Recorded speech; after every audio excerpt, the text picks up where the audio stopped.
What is going on, everybody? Welcome back to another episode of the Bestial Frenzies podcast. I am here with my Bestial Frenzy, Andy. What's going on, Andy? Hey, what's up? I'm here with my Bestial Frenzy, Theo. It's still true after all these weeks. Uh, we've been on a bit of a hiatus recently. This got really busy in the world of Yeti gaming and GA also, but like the two of us are out at Gen Con for an entire week, which sort of messed with the last two Yeah, weeks of recording, and then we had the regionals to set up for this week and everything. So we're finally back, and boy oh boy do we have a lot to cover. Um, oh man, yeah, we yeah, do. We have a lot of regionals results to go through, and yeah, it's gonna be great. It's gonna be fun. yeah. So I mean, regionals is a big thing. I think we haven't done an episode since any of them happened. So I think there's been a total of, is it 6 now total regionals that have happened? Am I One, counting two, that right? three, four, five. And we don't have results from Southern California yet. But that is 6 total, right? That'll be six total. Okay, Yes. great, cool. Yeah. So I mean, we can kind of just go through them one by one, and talk about them. Which one you want to hit on first? Because a bunch of them happened at the same day. I think we should do Yeti last because save the best for last, obviously. True. But let's start with let's start with RRG. I believe that's Canada, or is that Yeah, Red. I think Red Riot was Canada. so? Um, Real quick, first thing I want to touch on before we get into any regionals is, man, we're definitely not in a tier zero format. We're definitely I'm pretty sure every regionals has had a different deck win. yes, I believe you are correct. There have been some like similar styles of decks that top, and like a lot of the top eights have very similar decks in them, but the actual regional winning decks have been different across the board, which is nothing if not the sign that we haven't been in a tier zero format the whole time. It's Yeah, crazy. it really shows the game. Like they did a really good job developing set one. The game is fairly healthy, and like the meta is able to actually like ebb and flow, and just go with what like if a lot of people start moving to Rye, you know, as we see in this first event, we have Fire Xander win, and when you have a lot of like Fire Lorraine start to take out Flame Sweeps and stuff, you have Fire Xander win, and it shows like the game is able to adapt and develop, and it's wide open depending on what the meta you're going into is. Yeah, so well, I mean, let's hit that first one. So the 7-0 Swiss record was Richard Chong on Fire. Tristan is what the deck's reported as, but it's mostly a Xander deck. This is sort of like your classic burn list. This is actually one of my like personal favorite archetypes in this format. At least I just actually published an article on this exact archetype over on lexerismap.com. Shameless plug for that. But yeah. So I mean, like the goal of this deck, right? You just have Spirit of Fire, Xander 1, and then Tristan as an option that you don't really use, and then you just play a bunch of allies, a couple of different burn spells like Planet Explosives, powerful attacks that Assassin has access to, Ignited Stab, Running Flames. You're just like looking at like really positive value on like card cost per damage output, and you just try to blow up the game in 3 turns. Yeah, no, it's really cool. You just have like the access to Running Flames that Fire Lorraine also has, as well as you have a little bit like Assassin's River, so you automatically have a 3 attack weapon built into you that you can materialize, and then that's a Running Flames for 12, and it's really easy to pull off. You're the Fire Xander expert, so I'm just going to defer to you to everything. Yeah, I mean, so this list is like pretty close to like just what I've been playing for a while. I think the biggest difference is that I sort of cut the draw card package, which I think is it's fine depending on what you're doing. I think the coolest thing about this deck that it has access to over like other fire aggro builds is the Poison Dagger combo. I mean, I say combo, it's not really a combo, it's just Poison Dagger and a bunch of dudes. But because Poison Dagger, I mean, you pop it and you target your opponent's champion, and then they take 1 more damage every time they take damage that turn. As long as you're an assassin when you pop it.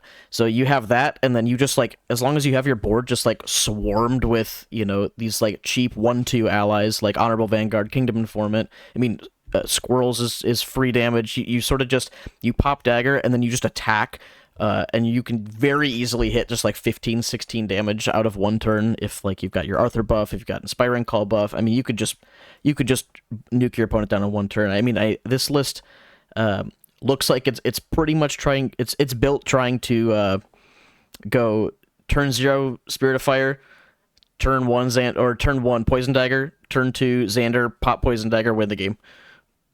Like it just looks like that's the build here, and I mean it obviously worked well enough for him. 7-0 is a very good record. Yeah, and if you kind of just look at like I believe they actually did. Did they do a top 8? Did they actually do a top cut?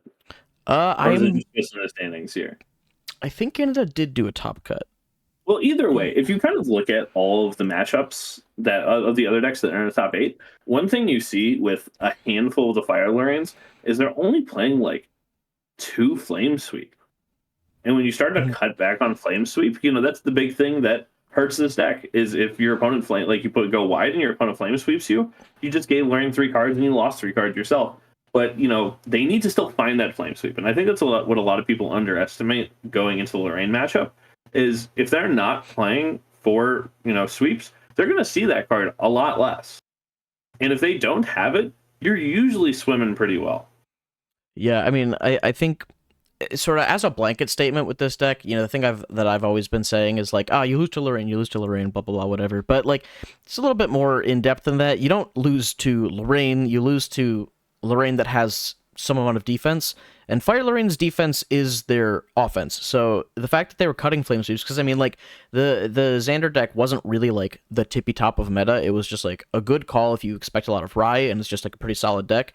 But yeah, like you were saying, the Lorraines were cutting some of their cleave cards, and if you take advantage of that, if they have to dig for their only out into your deck, which is like one of their 2 Flame Sweeps, it's gonna be much harder for them to kill your board. Like it's harder to play against like Wind and Water Lorraine as Fire Xander because you have to play into like Veiling Breezes and Shroud and Mist and other stuff like that like basically turn off your Poison Dagger turn. But Fire can only turn off your turn by clearing your board, and they can only do that really with Flame Sweep. So definitely the most doable of the Lorraine matchups, and I mean just looking at the top 8, it was mostly Fire Lorraine. So if there was a top cut, you have to assume that that's what he was able to beat over a couple times. So yeah, so that's the first one. We got Fire Tristan as the winner for that one. What are we looking at next? Let's next go to New Zealand. Let's look at the Fire Ride deck that won. Yeah, this is a little bit of your pet deck, so you can go ahead and talk about this one. So this was won by, let me get the name right, Azul. That's the only information I have. Azul, shout out to Azul. Congratulations for winning. And I believe they actually did play this out. So I made a article on Luxeris map as well. That was just kind of a really in-depth deep dive into Fire Ride. And this deck, so is going to be really easy to talk about because it's legitimately a 2-card difference. The only difference between this deck and my list is I play 4 Power Overwhelming, they play 2 Spellskill Arcane, 2 Power Overwhelming, which frankly I think is fine. Spellskill Arcane isn't a bad card; it's a very good card, and especially if you're running into like Fire Lorraine and stuff, being able to defend against Rending Flames after you go to 3 might just buy you another turn. Is really good. So what Rye is really, really good into is Lorraine. And another thing Rye is really, really good into, especially a Turbo Rye package, that is because he's playing Peer into Mana, Careful Study, 4 Reckless Conversion, 4 Increasing Danger, 4 Disposition, is you're really good into other Fire Ryes that aren't on this Turbo package. Because they might have to rely on, Spellskill Arcaning to beat you, which doesn't really matter for you because you're drawing your entire deck. And you'll have your Ignite the Soul, and you'll have your Creative Shocks. So it really just doesn't matter. And they have to have all those in their hand. So the matchups he went into, let's just look at the rest of this top 8. There were a Fire Xander, which is not a good matchup for you. I don't know if you played against it or not. I don't know what the bracket was. I know second place was another Fire Rye. And the rest of top 8, there's a Wind Rye, there's 3 Wind Lorraines, and there's a Fire Lorraine. And every single one of those are extremely winnable matchups, if not favorite matchups. And, I think this is just, just looking at his list. I'm not going to say it's a bad list because I think it is an extremely, extremely good list because it's very close to mine. And I think my list is very, very good. But the thing about Fire Eye, especially, you just combo off. It's a little bit of a solitaire deck. You ignore what your opponent's doing for the most part, because for the most part, your opponent can't race you if you're doing everything properly. And I think that's really what we saw when he won, is just, he played it really well. He sequenced really well. And, when this deck's piloted to perfection, it's extremely hard to beat, even for, even if you run into like Fire Xander's stuff. It's not favored, but it's definitely a winnable matchup. Yeah, I think the super interesting thing about this top 8 is, right, the other Rye deck that, well, not the other Rye deck, but one of the other ones, the Wind Rye, is like the same idea of a deck, but you just always go faster when you're Fire. You're always like 1 turn ahead of them. So like of the Ryes, you're pretty happy to see that instead of the mirror. Absolutely, you're just the opponent's just going to be 1 turn behind you because they have much less draw than you. Yeah, the Wind Lorraine builds that are like human focused are definitely a much worse matchup, but those decks didn't really come out until the other regional that we're going to talk about in a second. Like that build of it wasn't actually like popularized yet by the point that this regionals happened. So really the only bad matchup that this deck was looking to dodge at this point was Fire Xander, and even that one is winnable. You just have to draw really well for it. Yeah, absolutely. And even though like the Fire Xander in this top 8 is playing Korhazi's Chosen, which is the one that gives you Stealth and Spell Shroud, and it's just mostly a burn package, like, yeah, that's not a really good matchup for you. But like I said, if you're avoiding like the level 2 Lorraines and you're hitting the Crux Lorraines, those are extremely good matchups for you, and you generally should be doing well into all of those. Yeah, I really like this deck. I think it is a great call in this format, and it worked out for him, which is nice to see. Yep, congratulations, Azul. All right, we can pop over to the Haven Games regional. Is that the one where we have 2 winners technically? No, not quite yet. This is the one that was a full Lorraine top 8. two wins and 6 Fire Lorraines. And they did play a they did play at a top cut. The winner was Matt 0110. I think this is they actually finally played it. I guess I don't know if they played it out. I was just looking at the standings on LM.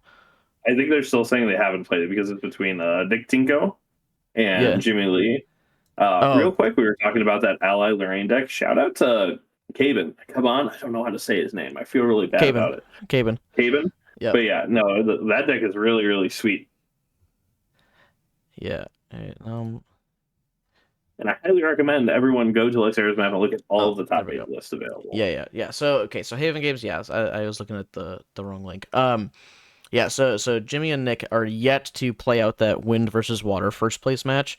But there is a Lorraine deck on top. But this one's really fun. The first, second, and third place list, there's Wind, Water, Fire Lorraine, and then also Cape in the snuck in there at the tied for third with the Wind Humans. So it's like again a bunch of different Lorraines, but they're all different builds. That's a cool thing about like the Element Champion combination, is that like you can tell me that, oh my gosh, Lorraine is so good, look at all these decks, but it's like of the top 4 decks, you've got 3 completely different Crux decks, and then a deck that doesn't even care about Crux.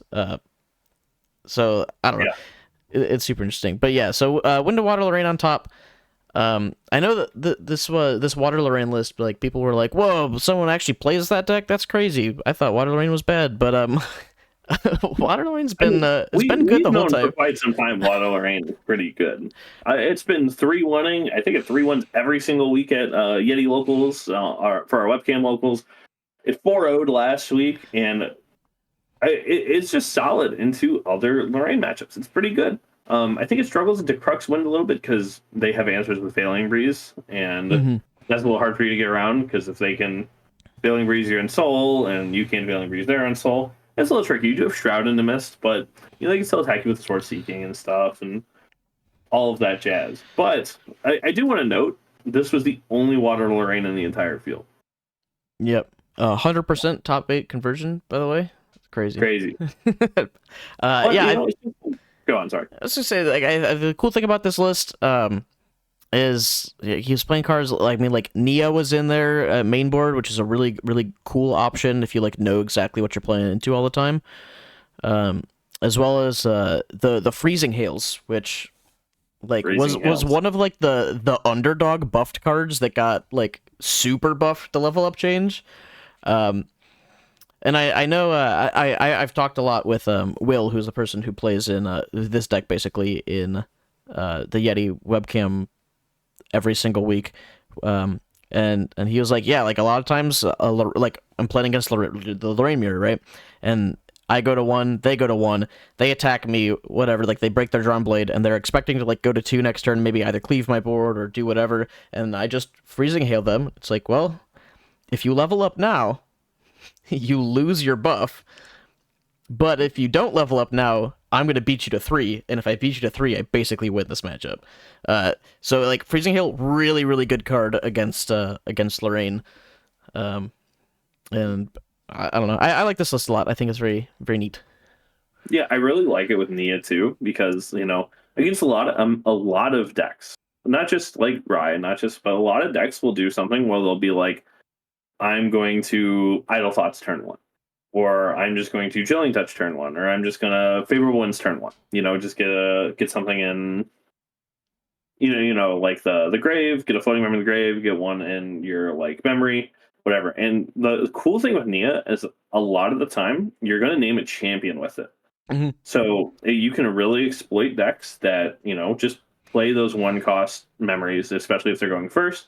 And then, all of a sudden, they either have to get rid of 2 cards to go up to level 1, which is a lot. Yeah. Or some either situations, if they like Idle Thoughts or something, you can Nia, name the level 1 champion, and then you can Chilling Touch, and they can't even go to level 1 because they don't have enough resources to do it. Yeah, it's a very, very good way to basically buy back the turn, especially if you go second. You can very, very easily just be like, no, actually, I went first. I just had an extra card, and I'm ahead of you on levels and card advantage now. It's also pretty good into Ascension. You can name Ascension, and all of a sudden they can't Ascension loop with Cruxite anymore. Mm-hmm. Like, it's a lot harder to do. You can even, like, there's some situations I see you even name in Soul, where all of a sudden you need 8 cards to play in Soul in your hand, which is sometimes a really tall ask. No, I think it's really good. I think this is the perfect deck for Nia, too, because you really have a way to punish them if they don't level up to 3 fast enough. Yeah, like you slow them down a turn, and then if you beat them to 3, you're just like, surprise, I've got all these powerful Crux cards, and I'm just going to blow you out of the water with them. It's very cool. I really like the tax aspect that Nia brings, because there's a lot of people are so used to playing their decks, the way they built them with the cards costing how they expected them to cost, and all of a sudden if you throw just like a tiny little tax in there, it completely changes how they have to play their turns, and that might be enough to just win you the game. Yeah. Let's talk about the other first place list that is in the finals. Let's talk about Jimmy's Win Crux. I think it's a pretty standard list. Yeah. It's a lot ally based on the ground pretty quick. You got 4 Families Kept, you got 4 Banner Knight, 4 Tactical Sergeant. The only thing that's like a little out of the ordinary to me for like this specific build is 4 Ghost of Pendragon. Yeah, 4's a pretty high number, but I mean, I guess if you're playing the full human package, like you can buff them a lot with your captains and your Banner Knights. What I think is interesting about this list, because like Jimmy has been playing Wind Lorraine for as long as this game has been out, and he's been playing it. He's another one of those Yeti webcam grinders that does well every week. And it's interesting because like recently, in the Yeti events at least, he opted to cut a lot of the ally package, and I think that was just because like Rye was not as popular in the webcam meta. But going into this first week of regionals, I know there was like a lot of Rye hype that was just like, hey, Rye's kind of really good into a lot of the field right now. And so I think putting back all of the allies back in is like the ticket that this deck needs to go past the arcane combo deck. So I really like that you made that call and threw all those cards back in there, because like there's certainly an argument to cut a number of the allies if you're like you don't feel like you need them as much. But I think for this weekend they were a really really good call. No, I completely agree. This is another one of those lists, though. And it's just because we were pointing this out earlier, he is only maining 2 hurricane sweeps and 1 in the side, right? So like this is exactly the list where your Fire Xander could maybe take advantage of that if it wasn't also playing 4 Veiling Breezes and every other possible tool to counter your deck. Yeah, no, I think these are both really cool decks. They're like similar builds, right? They're both Ensoul builds. They're both just playing sort of their element cards to grind to level 3, and then they sort of just overpower you with either Ensoul, or they overpower you with a bunch of allies, or whatever it is. I absolutely love Beseech the Winds in this deck. I played Wind Lorraine for like 2 weeks at our paper locals, and Beseech just it feels so good to just get free cards out of your deck. Because that was the thing that like some other builds of Lorraine struggle with is like you really want to get a lot of use out of some of your material deck cards. If you're like Drawn Blade, you really want to get it onto the field, but also if you're forcing a level up every turn, you don't really have time to get that. This is a little bit more relevant when people are playing Spirit Ruler over Crux Knight, because you want to break your Drawn Blade, get it back later, right? But I absolutely love Beseech the Winds in Lorraine decks. It feels so nice. All right, let's go on to Australia. Real quick before I mention the winner, I think it's a little funny that what do you say his name? Caven? Caven. He got second. He went over to Australia and got second in their regional. What a legend. I think it's a little funny. Like just because like he got not that he went over, like you get a globetrot. I love it. I wish he would have gotten first though, just for the fact of going over to Australia for regional. But congratulations to Michael Yap for first place. And we're going to discuss another completely different deck. This one is Fire Crux Lorraine. Yeah. That we haven't seen yet. So this is sort of like I feel like this is the deck that people have been complaining about the most for the longest time, saying this is like the overpowered deck, which is really funny because I only won 1 regional. But I mean it's the same win con as the other Crux decks, right? You've got your Ensoul, you've got your Ascension, you've got all the stuff that you're usually playing. But then this one is just backed up by the fact that you're saying that I'm just going to go faster than you and deal so much damage that you can't handle it. Like I'm gonna hit 3. I have the tools. I have the consistency to do that every game without being like, oh, my hand's weird. This deck is so good at dropping floating memory. It's absurd. Oh, it's so good. I mean, you look at it. It's got 4 creative shock. So you can ditch. It plays 18 floating memory, 2 idle thoughts, 4 savage slash, 4 tempered steel, 4 flaming swordsman, 4 honorable vanguard. And then it also plays 3 cremation ritual to get rid of your cemetery sentry. You could get rid of a hasty messenger, a dungeon guide. It has so much way to actually like drop those and just like keep going up. That's what Fire really excels at. You specifically didn't mention sacking the 2 floating memory allies. Oh yeah. You're like, you can sack all these other allies. It's like you could also just like drop a vanguard, poke for 1, and sack it. Now you have floating. Yeah. But then you get a +1 off of it, gives you get your floating memory and you get that. Yeah. But I think what's really interesting about this deck that I don't think we see a ton is it plays in the main board to Varuk. And so when you're go on, sorry. I was gonna say I think this is a really smart call if you're expecting to play a lot of Wind Lorraine. Like I think the thing is that Wind Lorraine is like supposedly better into the other Lorraine variants because of its access to Veiling Breeze. And so if you got Varuk in the main board, you're basically saying that I'm going to have a very good out to your main defensive tool against me. Yeah, it plays a lot of combo too, where like you can do something where you can like Rending Flames kind of early, maybe on your level 2 up turn, hit them for 12, and then you can just finish them off with Ensoul, or you can do it to where you Ensoul, do some amount of damage, maybe they Veiling that, whatever, but then you also have Varuk Rending Flames, and when you have all of those swords gone. You're tagging for 1, 2, 3, 4, 5, 6, 9, 18 with the Rending Flames.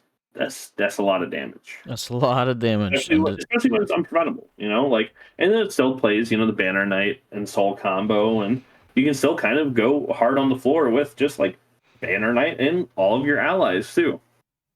yeah, this deck is it is very good. I also see something that's very neat is the 3 Ignite the Souls in the sideboard, and I'm pretty sure that is like specifically for those like spell shields and water barriers, right? You play the Mhm. fast ping so that you can break those things. Because it is important to note that like Varuk doesn't make all of your swords damage unpreventable, right? If you Ensoul, you've got all your swords on the board. Like it doesn't like that damage is not from a fire element card. So there's some times where like you could be going for big attacks with some of your allies, like ghosts and whatnot, and you just don't want your opponent to be able to barrier those things. Or if you just don't find your Varuk either, like it just gives you like because he also plays one Varuk on the side, it gives you kind of 6 options to break that barrier. hmm Yeah, but this is sort of like the classic deck. I think this deck, every time I look at it, I'm like, this deck just has like a very even matchup spread. I feel like it goes at least 50-50 into most of the field. Which is like a very good thing. This is a great deck to just say like I am a confident player. I know what I'm doing and I know my matchups, and I'm just gonna play my matchups, and I'm gonna play to my outs, and I'm gonna win those games because I know what I'm doing. That's to me what like Fire Lorraine is, or the Fire Crux is like built to do. Yeah, I think it's a great deck, and it seems like you piloted it really, really well. And that's when you're a good pilot, you play a good deck, you get there. Yeah, yeah, absolutely. It's also All right. just funny thing that I'm looking at now is that this top 8 was evenly split between 4 Fire Lorraines and 4 Wind Lorraines, which is just kind of funny. Just funny to look at. So before we go on to the next one, best for last, I do want to shout out Ver, who is one of the members of Luxera's map, who for winning the 100-person Southern California regionals. Yep, You and know, you want to talk about the deck that he was on? Kind of. We don't have like I the don't have the full list. list.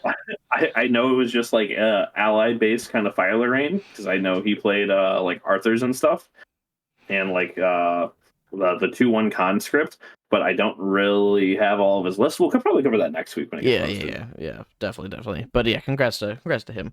Um, let's move on to the Yeti Gamering Regional that Yeah, we just had this past weekend. best for last. Shout out to Matt, who True. is an absolute tournament grinder right now. I don't think I actually talked to him. He went 2-2 once at a Yeti webcam event, but he Yep. always goes 3-1 or 4-0 playing this deck. He just won the main webcam tournament as well with a list very similar to this one. And then he 6-0'd, went undefeated at the Yeti regionals to take it down. Also, nicest guy. Like talking to him in person, dude's great. Yeah, Love him. he's a great Nicer dude. guy could not have won. The funny thing is that we actually we covered his deck the first week the first time he went 4-0 when we were like, whoa, this crazy erupting multi-class deck 4-0 Yeti, like that's awesome, this deck is sweet, and he's just been grinding on it, and this man is ruthless. Literally, it's one of those situations where like I've talked to people who like pick up the deck and they're like, it's kind of clunky, like, but it's like that's probably just from simply inexperience. I pick up the deck, I'm not perfect with it. Matt has literally been on this deck since for like I think it's like 3 months, like since it came out. Yeah, no, I was And talking to it's him literally on Saturday. I was talking to him, and he literally said that he has been playing this deck or like variations of this deck since day one. Since he got cards, he has been working on this deck. yeah. Every So week he tweaks it like a couple cards, few cards here, few cards there, tries a couple things out, and like he's still growing the list. I think I don't even think will be his last iteration, but he just like knows where the meta is and he knows how to play it perfectly. And like a lot of people see it as an erupting deck, and so we're talking about this deck real quick. We're talking about, and we'll have a yeah, link in the description so you can pull it up. Is a Fire Lorraine deck, but it also has Rye in it, so you can see what your opening hand is and go to whichever one you want, which will be more, better, which will be better for you. And then you can sideboard into whichever version of the deck is better for you as well. Hmm. But like a lot of people see it as an erupting deck, and erupting is like generally clunky. It's a 2-card combo. If they play a nullifying lantern, it's a 3-card combo because you need Spurn to Ash, you need Ember Song, you need erupting. But playing it both ways, to where if you're a Rye, you could have access to fireballs and stuff, and that's great. And if you're Lorraine, the card that has recently picked up in popularity, thanks to Matt, by the way, is Fire Momentum, which is almost the same as Erupting Rhapsody, where it gets +1 attack for each fire elemental card in your graveyard as a warrior class bonus. So it's not just like, oh, I need to find the Erupting combo. If you go Lorraine, you get a 1-card Fire Momentum. That's basically the same thing. Yeah, I think the super cool thing about this deck is that like the thing that not the thing, but one of the things that like the classic erupting style deck was really afraid of was like ally rush decks, right? The humans build, the Fire Xander build, and with something like this, if you know you're playing against that, you have the option of going up to Lorraine 2 and flame sweeping, like. Yeah. And not only does that wipe their board, it also draws you a bunch of cards, which is like everything that an erupting deck wants. You just want to draw cards so your hand is big. It clears their board, like it gets a fire card in your grave. Like it's everything you could ever want. Yeah, I was talking to someone a few weeks ago about it who had played it and who played against him in a Yeti webcam. And he was just like, "This is a pretty good player too." I'm not going to say his name because he had lost, but he's like, I had no idea what to do. Like no matter like which line I tried to take, he could have just taken the own line himself because like I had to be proactive and he's able to be reactive. Yeah, and like God, I think it's so cool that like you can pivot between champions just as easy as like if you're not playing against the if you're not playing against allied decks, you just side out the 3 flame sweeps and you put in 3 more fireballs. Yeah. It's like it's just so good. It's like really really cool, and you can still get your fireball class bonus. If you choose to go Rye level 1, you lose the Fire Momentum class bonus. So like that's the other cool thing about this is like you can draw your opening hand and like like play Cremation Ritual or whatever it is and see like your first 10 cards or so, and then you can decide which level 1 you want. Like if you don't have a Fire Momentum in your hand, you might have absolutely no reason to go to Lorraine 1 if you don't need Lorraine 2. But if you have like 2 Fire Momentums in your hand, you're like, oh, this is Lorraine game for sure. I just think it's really cool the options you get. Another really cool tech card I want to point out in this that I only really saw gain popularity in this last like week or so is Smoke Bomb in the material deck. Yeah. So if you don't know what Smoke Bomb does, it's a 1-cost regalia. It's an assassin bauble, and it has banish, target ally gains stealth until the end of the turn, and draw a card. And the really interesting thing, like everyone kind of thinks, is like, oh, if my ally gets attacked, I can get stealth and protect it. But it's target ally, not target friendly ally. So if your opponent has something like a Library Witch active, you can give their Library Witch stealth, and anytime they try to intercept something without True Sight, it just the intercept fizzles because it can't redirect the attack, and it'll still go straight to your champion. So that was kind of like the combo like they were doing is like, I'm going to it's basically removal. I'm going to get rid of your 1 intercept so it can't block, and then I'm going to swing in with Fire Momentum and everything. Mm-hmm. Yeah, it's like Fire Momentum for 15. They go intercept, and you're like, no, your interceptor has stealth now, so you can't intercept, and you're going to get hit for 15. And the Smoke Bomb replaces itself too. So draw a card. Yeah, and this deck is extremely good. Yeah, no, this deck is really cool, really good. I mean, huge congratulations to Matt for developing this and also just sweeping everybody with it. Really sweet deck. Again, nicest guy. Happy to see him win. Happy to see a Yeti webcam grinder just absolutely knock it out of the park. I think this deck is still a little like undervalued, a little disrespected, but it's a little sad. There's only like 2 weeks left of this format. There's 1 regional left. So I would love to see the meta kind of react to this deck and like hopefully start to see more like nullifying lanterns in the main board. Mm-hmm. Yeah. But this was I mean, you have more of the details. I know it's not published yet, but on like the general meta breakdown for the regionals that we had just had, if you want to share any of those. Yeah, sure. Give me 1 second so I can pull them up. So basically what we had in our top 8 is we had two of these fire hybrid decks. I think second place was also playing essentially the same deck. Like it was hold on, I'm actually gonna pull it up. This is Zach. I'm gonna butcher his last name, Reinschreiber. Yep, he was also playing pretty close to the same deck, at least same style. You know, it was Lorraine and Rye. It might be the same list. It's pretty close to the same list. But you know that deck got second. But the rest of the top 8 breakdown was we had one Fire Rye, one Fire Arcane Rye, one Fire Tristan, 2 Wind Lorraine, and 2 Fire Lorraine. So it was a fairly, you know, not in terms of elements, but it was a fairly diverse top 8. Yeah. And then in terms of actual, like the whole meta, is we had 5 hybrid fire decks go in, 5 Fire Merlin decks, 11 Wind Lorraine, 4 Water Lorraine, 7 Fire Lorraine. Way less Fire Lorraine than I would have expected.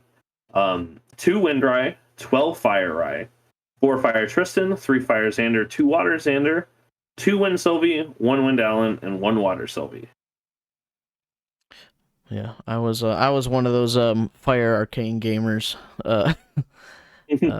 I it was really funny. So from a player's perspective, the regional was, I mean, it was incredibly well ran. I'm going to give my props to you for that, because you were doing all that work. I mean, we were like, it just felt so smooth from a player's perspective. The funny thing was, like, sitting down to play, I kept hearing talk about Matt's deck, right? People were like, all I gotta do is dodge Matt's crazy deck. Like, it's like, gosh, Matt's deck. And I was like, this is really funny. Like, everyone's so scared of like this guy's deck. It's really cool. But yeah, it was really interesting. My bracket across the board was also like pretty widespread. I mean, I played against a sort of like classic erupting Fire Merlin. And then I played against, I think, 2 Fire Xanders, 2 Wind Lorraines, and then a Water Lorraine as well. And then one of the Wind Lorraines was the Humans build. One of them was Crux. And it was really weird for me, because I was playing the combo right, and like the one deck that I do not want to see above all else is Fire Xander, and the second deck that I do not want to see above all else is Wind Humans. And I played both of them in multiples. But those were like my good games.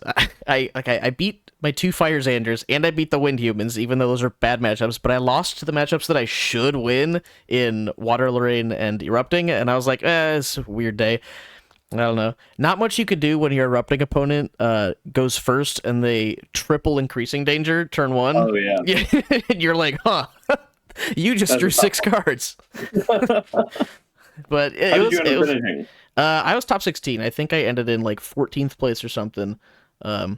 If one of those losses was a tie, I would have been on the bubble for top 8. So it was pretty close margins. But yeah, no, I mean, a good time overall.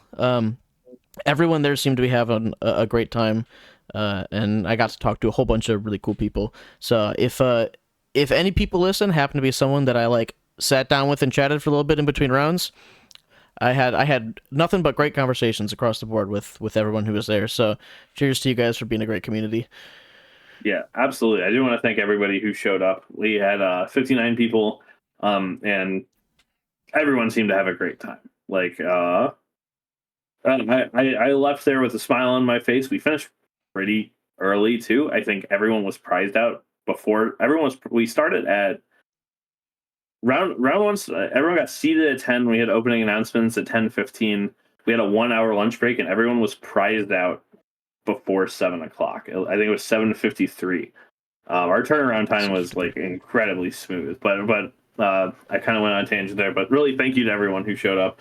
It was an absolute blast, absolute honor to be able to run an event for Grand Archive and really just meet everybody in the community. I had so many people come up to me and like introduce themselves who I had known from Discord and all that, and just I've never been able to meet in person. And everyone's so nice and so understanding with if there are any issues. There weren't really any issues, but I accidentally, one thing I screwed up is I accidentally almost gave someone an altar foil that they had bought, but they had actually bought a first edition foil. That was the only funny. Everyone's super understanding, super chill, super funny. But I don't know. Everyone's great. I don't know what I'm even saying. just ramble. I don't know. People are I cool. love The it. That community was is the great. most ramble of ramble ever. I was just letting you go, Uh, but I yeah, thought you. everyone's great. I gave someone an altar card. I don't know what the fuck I was saying, but it was You just good? You good? awesome. I am a loss for words when it comes to how much I like this community. Yeah, it is great. Um, so moving forward, I mean, you touched on it like the tiniest bit that there's only one more like regional in this format, uh, and then FTC comes out. FTC, are we ready for FTC? Oh, I'm excited. I guess like we've already been talking for a bit. If there's any like one specific archetype that you're most interested in like trying to figure out first, what would you say that is? I want to figure out control, Xander. I want to figure out control assassin very specifically. Mm, I really think Tristan could have legs, but I think there's going to be too much regalia removal in people's main boards to take advantage of it. But I think as the format slows down, I want to try Water Xander again because that was the first deck I was on. yeah. I kind of made a big list for it and everything. Now we have counter spells and we have all of that stuff. I really want to revisit it, and hopefully, since the format's slowing down, that will give Xander more legs. Yeah, I think that definitely makes sense as like the thing you're visiting. I'm curious about trying out Water Crux. I say Crux and not Lorraine or Merlin because I still don't know which one is like better, and it sort of depends on your win con. The other thing that I'm definitely going to brew with and just like see if we can come up with something is Terra Yeah, something. I don't know what element, but I want to put Crawl on the field, um, and I want to win the game by doing that. So whatever element I'm most curious about wind and water since they got like the most interesting tools for Tamer. I think like wind got the cleave protection regalia, water also has cleave protection and the thing that ends the combat phase. Um, so those are like the two builds of Tamer that I'm really interested in trying out. I hope it's good. I really just like looking at the set list. There's like a lot of cards that are specifically good support for Assassin and for Tamer, which is great because like if we sort of like go over to the breakdown that we just had, those are the least represented. I mean, like Tamer absolutely was like zero representation in Dawn of Ashes format. Um, mhm. so I'm hoping all the really cool tools that they gave to that deck let her shine. I'm just curious to see sort of like what the build ends up looking like. So I think I'm gonna try to mess with that since that's like a deck that doesn't exist now. Yeah, I agree. I think I want to see how Tamer does. I want to see how Rye develops. I think Quicksilver, is it Quicksilver Amulet? Quicksilver Grail. Grail. Quicksilver Yep. Grail is a lot. I think it's going to see more of a meta share than people believe it to be. All the decks I'm brewing right now, I'm pretty sure I have it in the main board. Just being able to pull out a Tithe Proclamation or pull out a Nullifying Lantern Hmm. or pull out, just anything and them having to have two removal spells for it, I think is massive. Yeah. I definitely think that card is gonna be relevant. It's gonna find a good home for sure. I think an important thing to note about that, just I have seen some confusion, is that you can have Grail in your sideboard and GCR in your main board, or the other way around. You're just restricted to one Divine Relic in your material deck. So you Yeah, can side in and out of your Divine Relic. So if you can maybe even put like a sideboard package of like Grail plus Lantern plus Tithe plus whatever in your sideboard. If you're like if I need it for this matchup, I'll bring it in. yeah. Um, I think it really depends on like which is going to give you more coverage. Like, is Grail in the main going to give you more coverage, or is you just want that extra card with GCR more often than not? yeah, but yeah, I'm excited to brew with that card. I'm excited to just like play water and just like see what that feels like with all the new tools that they got. Um, yeah, we'll see. I'm really excited for set two though. It's gonna be so cool. I think I'm going to have something built up, maybe even Saturday. Just want to give it a try. Oh, I guess I got to do that too then. Proxy out some set two and just start playing. Yeah, I don't know. But Looking yeah, forward to it. yeah, it's really cool. I love what the set one meta is right now. I think a bunch of people are kind of a little bored with it, just because we've had it for so long. A lot of people have been playing it for since like January or even before, just because they had TTS tournaments and with Kickstarter and everything. So I think people are really excited to get some new cards in their pool, and hopefully nothing's broken. I don't think anything's broken. I think water could be annoying, but I think that's as far as it goes. Yeah, I will say I think the number one like complaint that I heard about the meta wasn't that anything was too strong or whatever. It was just that a lot of people have been playing this same meta for 7 months with the same card pool. And they're like, I mean, ugh. clearly the meta is diverse. We just went through 5 regionals and had 5 different decks.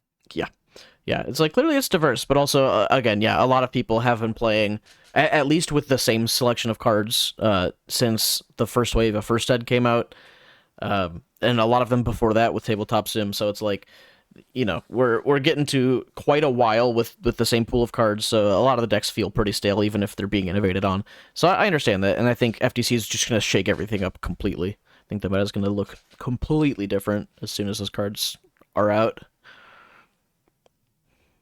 Yeah. Hard agree. All right. Well, I think that is about all we got this week. As always, thank you so much for listening. And I don't know, you got anything else to add on to the end of this? Just one last shout out to the devs for making this great game and everyone who got to come to Yeti regionals and we got to interact with. I really appreciate everybody. Everyone's so cool. And once again, congratulations to Matt on his awesome deck. Well deserved for his first place. Yes. Yes. Congratulations, Matt. Thank you everyone for listening. We will see you again next week. See ya.